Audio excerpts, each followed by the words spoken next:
Hey yo, thanks for tuning in to Celeb Sauce. It's the backup channel backing Celeb up and bringing you all the breaking news.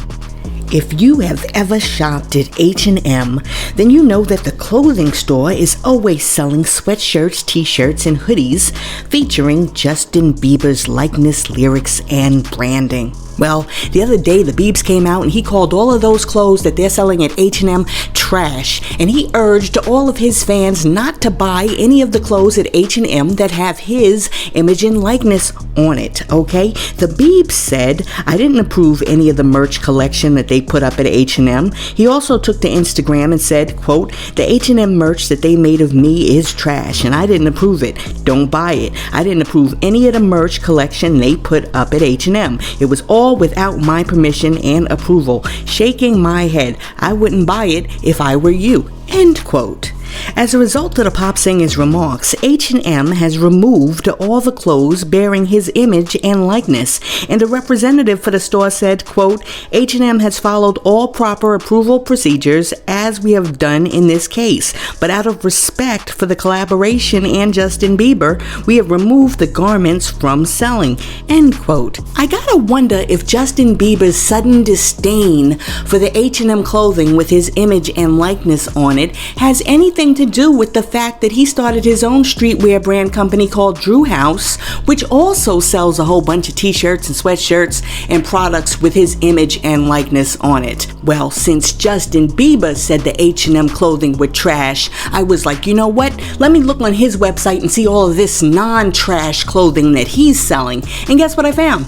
The same clothing. The only difference was the price tag. Instead of spending like $29.99 on a hoodie like you would at H&M, you're now paying $160 for the same hoodie. Listen, I'm gonna need for all of these stars to stop trying to pull the Virgil Abloh, okay? Virgil sold us the Champion hoodie with a little screen printing on it and marked it up like 1,000%, but you can't do it. You're not Virgil Abloh. Knock it off. Cause I'm not buying a Fruit of a Loom sweatshirt with a smiley face on it for $200 just because it's co-signed by the Biebs. And to make matters worse, the Biebs just sold his record catalog for a whopping $200 million.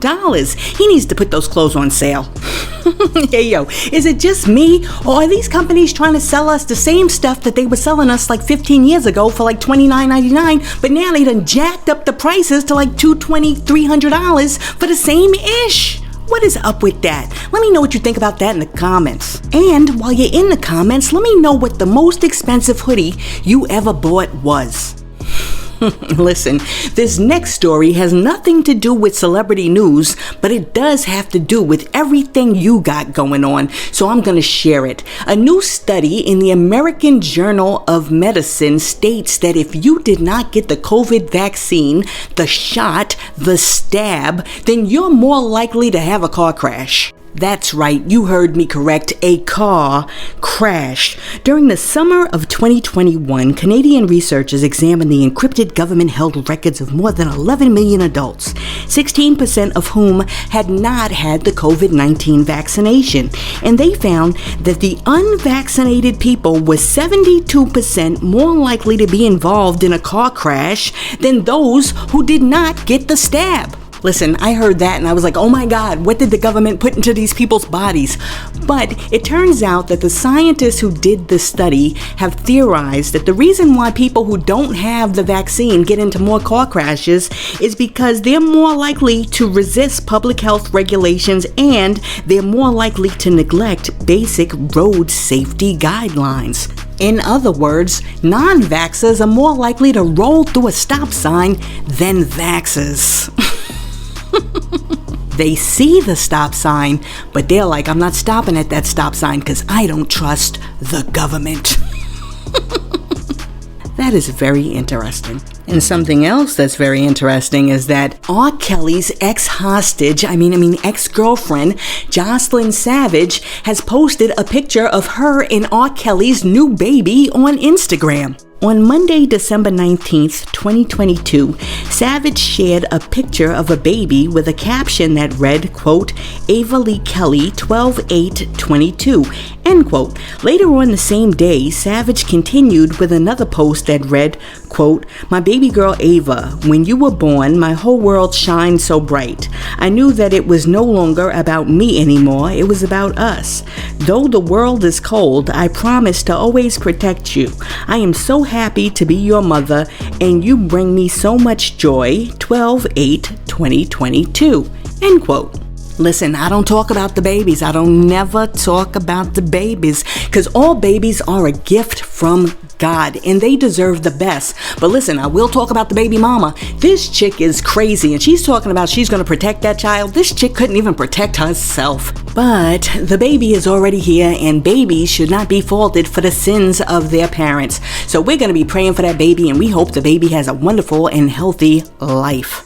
Look, a few weeks ago, we reported that Lil Wayne's ex-assistant was suing Lil Wayne for wrongful termination after Lil Wayne fired him for jumping into a fight that Lil Wayne was having with his pilot on a plane. Well, now it seems like Lil Wayne is going to have to deal with 2 lawsuits because his ex-chef Morgan Medlock is suing him for discrimination, retaliation, and wrongful termination as well. In the lawsuit, Wayne's former chef is asking the court to give her $500,000 because she alleges that in 2022, during the Memorial Day weekend, she accompanied Wayne and his boys to Las Vegas, and she was supposed to cook for them. However, while she was there, she got an emergency phone call which told her that her 10-year-old child had suffered a traumatic head injury, so she needed to get home, right? So they decided to cut the trip short, and they decided that they were going to come home. However, the plane flight home was delayed because Wayne kept having to smoke weed. He had to lick it, roll it, and smoke it, and then he had to lick it, roll it, and smoke it again.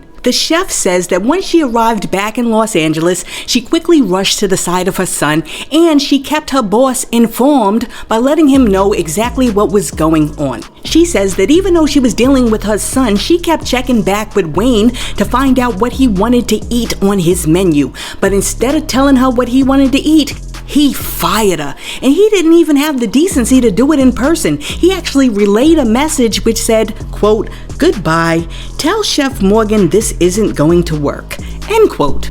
Yo, Wayne is wilding out with that one. But I gotta tell you, if I had a kid, right, and my kid suffered a traumatic injury and I'm trying to rush home to get to my kid, and you keep delaying the flight because you gotta smoke weed, my kid is not gonna be the only one with a head injury, because I'm gonna knock your block off. I'm gonna bust you upside your head. You hear me? Those dreads would be flying every which way but south. And Lil Wayne wouldn't even be quick enough to hit me back, because I'm a real G who moves in silence like lasagna.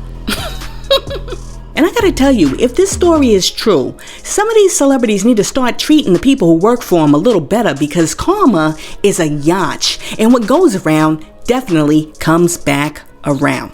And while we're talking about karma and how things work in the universe, DC Comics has just announced that it's dropping Black Adam from its first round of storytelling. DC says that it will explore new ways to use the character in bit parts in its other movies, but it will not be doing a Black Adam 2. In response to the news, Dwayne "The Rock" Johnson says he's kind of hurt because he put 15 years of his life into making that movie. But in usual Dwayne Johnson fashion, he dropped a very polite note online which said, quote, DC and $7 have agreed to continue exploring the most valuable ways Black Adam can be utilized in future DC multiverse chapters, end quote. You know, Dwayne "The Rock" Johnson's not gonna, cause any trouble. He's gonna be nice about it, but I'm not happy with the decision, because Black Adam was a great movie and we deserve to get a Black Adam 2. I don't know. Let me know in the comments. Do you think DC is making the right decision? Well, even though Dwayne "The Rock" Johnson won't stir up any trouble, one person who will is that Joe Budden. And I know celebs covered this yesterday, but I'm gonna cover it too. As you know, Joe Budden recently made some comments about Meg Thee Stallion on his podcast that Vivica Fox did not like too much. Joe Budden said, I've seen this woman do horrible things to some really great people that I have long-standing relationships with in this industry. So I'm biased. Like, you can't just treat my friends and people I with and people I've seen in this game for 15 years a certain way. In response to Joe Budden's comments, Vivica Fox was on Fox Soul's Cocktail with the Queens, and she said, Joe Budden, if you don't button it up and sit your ass down hating on that girl, okay, y'all mad because the girls right now is ruling rap. It's just driving y'all crazy that the sisters is just ruling and taking numbers and can tell y'all about yourself, look sexy with it. It's a new day. Well, Joe Budden did not take kindly to what Vivica A. Fox had to say about him, so he came back and said, Okay. Claudia Jordan, shut the f*** up. You gotta shut the f*** up. It can get bad. Vivica Fox, hold up. Once regarded as the black woman all of America wanted to be with. Just so we clear on that. Long fall from grace. You don't know how to usefully use your broth. So now, be very careful with how y'all continue to speak about me, because I got right here, Vivica Fox movies. And let me tell you, girl, here you go right here, 2021, Aquarium Dead. 2020, some shit called Arkansas. Then you was in Hooking Up. Vivica Fox, shut the f*** up before I book you for a movie. It don't cost but $5 to get it done. I will book that entire Fox old show for $75.99. You better leave me alone. Mind your business. Yo, Joe ain't have to go that hard. He did not have to go that hard. Yo, he said, could buy your whole show for $75.99, and then he dropped her whole B movie catalog. He didn't have to do that to Vivica. Listen, if you ask me, I believe that Vivica Fox did an absolutely outstanding and stellar job in her performance in Sharknado. Absolutely brilliant. Listen, do you understand how much acting chops it actually takes to get electrocuted and then blown up into the sky? And when you're in the sky, you get caught up in a whirling tornado in which there are sharks circling around you, and then you get eaten by a shark and you plunge back down to the earth. Listen, Vivica did that thing. Well, although Joe Budden stands by what he said about Vivica A. Fox, he has had a change of heart about what he said about Megan Thee Stallion.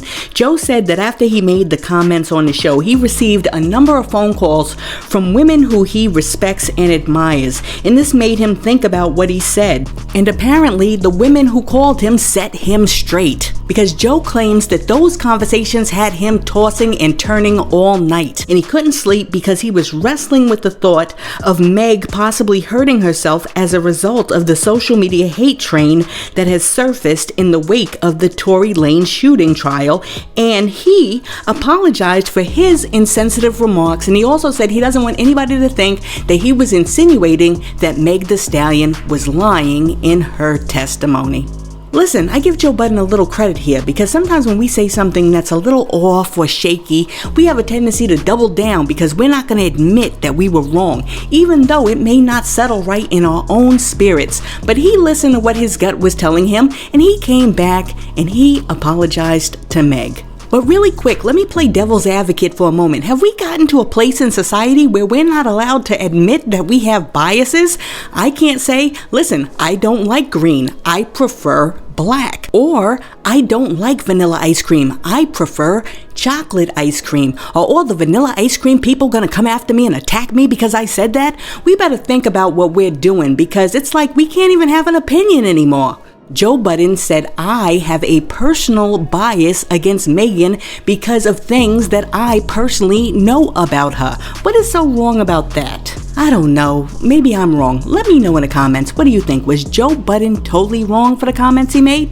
Hey yo, check this out. Before the notorious B.I.G. died, he had dreams of doing more than just music. He wanted to open his own restaurant called Big Papa's Chicken and Waffles. And unfortunately, because of his untimely death, he never got a chance to do so. But his daughter has now opened her own restaurant 25 years later, making his dream come true. Biggie's daughter, Tiana Wallace, teamed up with restaurateur singer and fashion designer Tyra Myricks, which is the daughter of the late Jam Master Jay of Run DMC, and they opened a pizza shop in Los Angeles called Juicy Pizza. When speaking about the restaurant, Jam Master Jay's daughter said, quote, "The more I thought about how to bring the New York theme to Los Angeles, I felt who represents New York more than Biggie Smalls," end quote. Jam Master Jay's daughter said she had the idea, and then she called Biggie Smalls' daughter, and she loved it so much that they got it done. So now you got Juicy Pizza in LA. Let me tell you something, that pizza better be right, because you cannot represent my man B.I.G. with no nasty pizza. After you put all those toppings on and that pepperoni, that pizza better be looking like a Coogee sweater. Hey yo, on to the next story. As you may or may not know, Charlamagne the God was accused of allegedly assaulting a 15-year-old girl when he was younger. The incident took place in 2001, and Charlamagne insists that he was a teenager and that he was around the same age as the chick, while the chick says that he was in his 20s. But get this, if you know your birth date, then you know how old you were in 2001. Now, I'm no mathematician, but if Charlamagne the God was born in 1978, then in 2001, the man was 22 or 23 years old, depending on his birth date. But peep how he tries to put the spin move on it when he's talking to academics. Check it out. So, the next morning, I'm hearing she said she got raped. She got raped. So I go to the hood to ask what happened. They like, yeah, my cousin who had got the scholarship, yeah, he's in jail now. What you mean he's in jail? He's in jail. They said he raped the girl. I'm like, get the fuck out of here. I go down to the jailhouse, talk to the detective myself. No, they had no one for me. I just told the detective, like, look, I take full responsibility for anything that happened in the house last night. You gonna take the case? No, but I told her, I said, as far as I know, because I asked around, did anybody fuck? I was like, yo, nobody got raped, yada, yada, yada. They didn't even have my cousin in custody. My other cousins was fucking with me. Because they was mad they didn't get invited to the party. Hating ass motherfuckers. So my cousin wasn't even in custody. So I went down to the jailhouse for nothing. So I'm like, I take full responsibility for everything. I bought the alcohol. They was like, well, you're not even of age to buy alcohol. And I'm like, well, how'd you get it? Well, I got a crackhead to get it for me. Whatever. They went down there copping out pleas with they had to do shit. Yeah. So 2 weeks later, they come and arrest me for criminal sexual conduct with a minor. So I had to give blood and hair follicles. Oh, you going down there to initially explain it? They ain't had nobody else depending on. So being that I went down there and took full responsibility, lock him up. I think he needs to, he's doing that funny math. I don't know what he's doing over there, because at the age of 22, you don't need a crackhead to go buy you anything from the store. They don't have to buy you liquor. You bought that liquor yourself. Who are you kidding? The whole story sort of falls apart right there because he's lying. But anyway, according to reports, Charlamagne allegedly invited the girl to a party that he was throwing in the outskirts of nowhere, and when her and her friend got there, they were the only chicks at the house. The whole party was a whole bunch of dudes. They're at the party, somebody spikes the drink, she gets fiddled with during the night, and she can't move. She wakes up and she's basically paralyzed. None of the dudes try to help her, including Charlamagne. Well, anyway, when she finally got her bearings and she could move a little bit, she turned around, she tried to set that whole house on fire. Well, according to Charlamagne, the next day when he found out that something had happened at his party, he immediately went to the police and he was like, I take full responsibility because it was my party, and anything that happened at my party is my fault, even though I didn't touch that girl. Well, the police did a little bit of investigating, and they did not find Charlamagne's DNA on the young girl. However, he was charged with contributing to the delinquency of a minor because he gave those young girls alcohol, and he was given 3 years probation even though the major charge was dropped. Well, the young girl who was allegedly attacked is now older, and she wants her day in court. She has filed a federal lawsuit against the radio personality, and she wants her justice. A spokesperson for the alleged victim says, quote, Miss Reed has tried to get justice, but to no avail. And to make matters worse, everyone that Miss Reed reached out to, including iHeartRadio, ignored her and still allowed Charlamagne to speak on their platform. Every time Miss Reed turns on the radio and hears his voice, sees him on TV, and walks past his books in the stores, she is reminded of what Charlamagne did to her. End quote. Listen, I hope she gets her day in court, because I think if somebody did something to you, you deserve your day in court. And I don't know if Charlamagne actually assaulted her, and I may never know, but what I do know is if that grown man wasn't running around trying to pick up 15-year-old girls in a mall, then none of this would have happened. So in the iconic words of Charlamagne the God himself, Charlamagne, you get Donkey of the Day. Hee-haw. Listen, that was the first time I've ever done a donkey impersonation. I think it was pretty good if I say so myself. Listen, Jacksonville native and rapper YK Osiris has a message for all you dudes out there. In a recent interview with Kendra G, YK Osiris said it's a man's duty, it's his responsibility to take care of his woman financially and pay her bills. When speaking about the woman or the women in his life, YK Osiris said, quote, I do pay for everything. I pay for bills and stuff like that. I never let a woman pay for hair and nails. That's off the rip. Nope, you're not paying for no hair and nails. That's my thing. I don't know about these other ninjas. I just know what I do. Hair and nails, you ain't paying for. Bills, you ain't paying for. House, you ain't paying for. I think your personal things you want to do, you could do that. Outside of bills, make sure you clean and make sure you cook when I get home. Other than that, ain't none of this going on. End quote. Hey yo, let me know what you think about what YK Osiris just said. In a relationship, is it the man's responsibility to pay all of those bills, or is a relationship a financial partnership? Let me know what you think in the comments. I want to hear from the ladies and the gentlemen. Hey yo, thanks for tuning in to Celeb Source, your source for celebrity news. Be sure to like and subscribe to the channel. Peace.